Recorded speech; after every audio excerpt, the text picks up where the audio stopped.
Il y a un certain nombre de médias qui devraient faire un exercice d'autocritique, que ce soit sur le plan des idées ou tout simplement de la déontologie journalistique.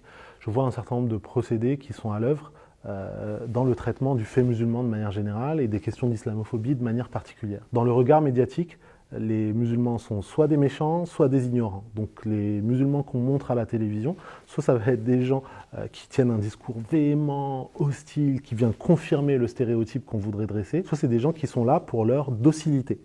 Ils dénigrent le reste de leur coreligionnaire, ils valident l'idéologie d'exclusion qui les vise, et leur principale fonction politique, c'est de valider le racisme qui vise les Arabes, les Noirs et les musulmans. La volonté de montrer ça comme une image représentative de l'ensemble des musulmans, ça pose problème.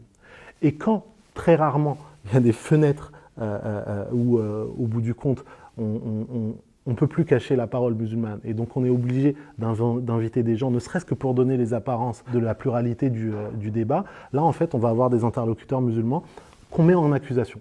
Est-ce que vous condamnez ? Est-ce que vous condamnez ? Est-ce que vous condamnez ?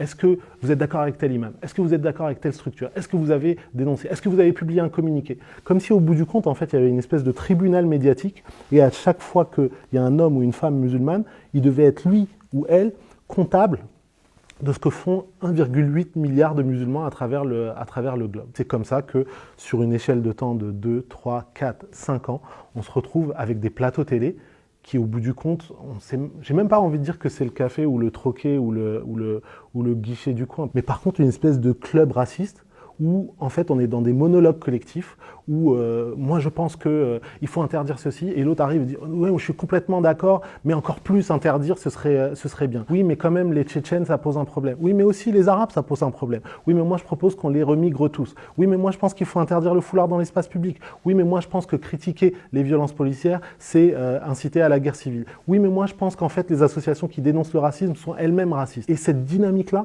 cette spirale-là, au bout du compte, il y a deux vainqueurs, les chaînes qui animent ces débats-là pour augmenter leur audience et leur budget publicitaire, mais l'immense vainqueur, en fait, c'est l'extrême droite.